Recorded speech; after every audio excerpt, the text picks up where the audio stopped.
Welcome back. All right, news of the day video for all you fine people for your Tuesday, December the 13th. Starting off with an NHL update. So this week, of course, the NHL Board of Governors meeting. And so that means Gary Bettman giving a press conference and answering some questions. And one question that he got asked was about the digital ads on the billboards and the backlash against it. There are a lot of fans that don't like them. But in Gary Bettman fashion, he has said that polling shows that people prefer the digital board ads over the other ones. I don't know who he would have polled on that. And it's odd, isn't it? Like, the digital ads are not as distracting as they were, I'd say, a month ago, because you kind of get used to tuning them out. But they're still distracting when players are along the boards. I mentioned it even in a video yesterday, talking about how it feels like you're playing a video game and it's glitching because your player can go through the boards, is kind of what it looks like when they're up against those digital ads. And it can distract your brain because you realize those ads are being projected. They're just on the TV. And then when you look close up and you get those close-up angles of the boards, you can see the real ads that are on the... It's just, it is somewhat distracting. And for him to say it's not is... Basically, Gary Bettman likes the money. And the NHL likes the money. The owners really like the money. One thing with the digital ads, combined with the real ads that are on the boards, you are getting more ad revenue that way. You're getting a lot more ad revenue that way. And so my guess is that they're quite happy with the extra ad revenue, and I don't know that they're overly concerned. I think the expectation will likely be that people might get upset with it now, and they might feel that they don't work now, but they'll get used to it. They'll adjust to it, they'll get used to it, and it'll be fine. Which I think is the same opinion they have about jerseys. We can put an ad on jerseys, yeah, they'll get mad, but they'll get over it. They're still going to buy it. So... yeah, that's the feeling I get from that. And then when he was asked about the salary cap, he basically said it looks like it's going to go up by $1 million next year, but he did leave that door open that it could go up by more. And I think, honestly, being conservative in your estimate is better. I think that we learned in 2019 when the estimate was, hey, the cap's going to go way up, and then, of course, 2020 happened, and it didn't. And so I think they're being conservative in their estimates just in case, while saying it could go up by more. Basically saying to the Board of Governors and throwing that message out there to GMs, don't spend right now as if the cap's going to go through the roof next year, because it may not. So going up by $1 million would help, but it's not going to be enough to get teams far enough out of the cap situations that they're in that we likely won't see the same thing next year we're seeing this year. A $1 million cap rise... at least half the league, again, I would think would still be up against the cap. So we'll see. But right now it looks like it's going to be $1 million, and it could be a little bit more. Bettman also saying about the Ottawa Senators sale that things are going along pretty well. That they've had over a dozen interested parties, so over a dozen interested owners. He's met with Ryan Reynolds.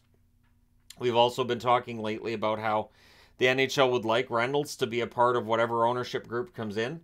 And I think that's the mainstream appeal. It's the idea of having Ryan Reynolds associated with the NHL. It just works. He is Canadian. He does know hockey, so it's not like somebody taking over who doesn't know the game, right? So we'll see what happens with the Sens, but it sounds like there's a lot of interested parties, and what happens when you have a lot of interested parties? The asking price ends up going up. You end up with a bidding war. So... that's something the NHL, I think, would be quite happy about. We know of a few of the different owners that are potentially out there. Bruce Garriock's been reporting on that.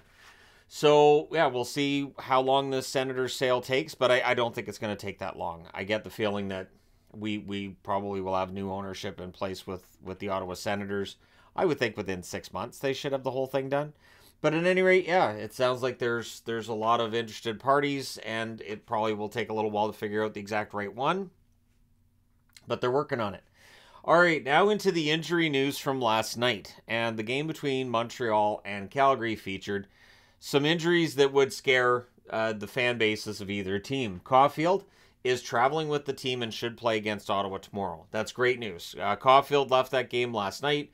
We saw the trainer come out and talk to Marty St. Louis, which means he's not coming back. And then, there's always the fear of, so is this a concussion? Is that what we're looking at? If he's playing tomorrow and if it looks like he's okay, not a concussion. So that's the good news. However, Savard and Monahan are both due to be out for 2 to 3 weeks. Savard, it's an upper body injury. Monahan, it's a lower body injury. So for Montreal, the injuries are out there. This is a team that definitely is sticking around much, much longer than we thought they would.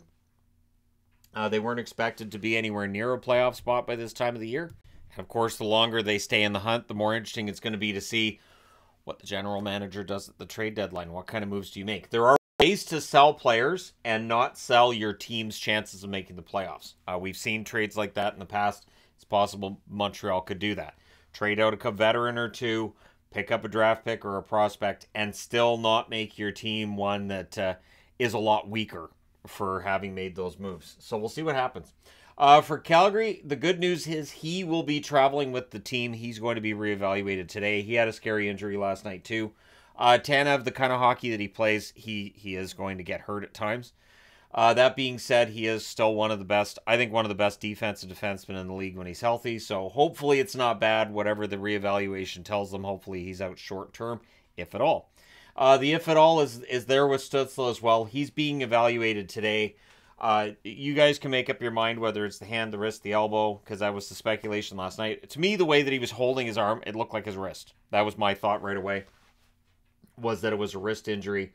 That was on a hit from Leeson, and it led to that game getting kind of snippy from there on, and totally understandable. And I will say this, for the Sens, there's a little bit of fight back there. They're a team that if, a teammate gets hurt, they're willing to go out there and throw some hits and let the opposition know that's not acceptable. So it's a scary injury to Stutzle, absolutely, understand, agreed on that, but it's a situation for Ottawa where they showed that they defend a fallen teammate. So that's important too. How many times have we seen where a team somebody gets hurt and there's no fight back from the team? Now I'm not saying like go out there and brawl and try to hurt everybody else, but just let them know you're not pushing us around, and we're willing to do what we have to do here if we need to. But again, I do commend the officials on not letting that one get out of control either. So the news around here seems to be around Horvat trending towards a possible exit. Smoke's turned into fire with the comments from Elliot Friedman about how it appears to be headed that way. Remember, we heard the same thing with JT Miller. I do think there are other ways for the Canucks to fix their dilemma with the salary cap. They're not pretty ways to fix it. There is no pretty way to fix it. Because there are so many other teams in the same kind of cap predicament, and why should they help the Canucks? So you're going to have to make it worth their while. But for Horvat, if he's looking to be paid like one of the top 10 scorers in the NHL, and right now he's one of the top goal scorers in the National Hockey League, he has every right to ask for however much money he feels he's worth. But as I mentioned in the video yesterday, there are times where a team has to say, okay, that's too much money for us to invest in one player. And so while it's easy for us to armchair quarterback and do the GMing from home that we do, the reality is that we don't know how much Horvat's asking for. We don't know for how long. And we don't know what the Canucks are offering either at this point. We just know that it's not trending in the right direction. But again, we heard the same thing with JT Miller and then he signed. And I would still be kind of surprised if Horvat does end up getting traded. But it is possible. And his value right now is the highest it's ever been. And it might be the highest that it's ever going to be. So we'll see what ends up happening. And I know people are going to say Miller, because that's what people say. The reality is every player, it's a different situation. And I'm willing to give the management team that's been in place for roughly a year, I'm willing to give them a little bit of slack, as I did with Benning until I just couldn't anymore. But we'll see what ends up happening with Horvat. But yeah, it does appear that he's probably on his way out. Good news for Chicago fans for tonight. They're going to get Mrazek back. Mrazek comes off the IR and he starts tonight against the Caps. So they're throwing him right in the net. And so we'll see how things go there. For the Islanders, they might be getting 2 players back. Beauvillier, I think, has only missed 1 game, but Palmieri's missed 9. Both of them are seen as game time decisions tonight for the New York Islanders. So either or could be in the lineup.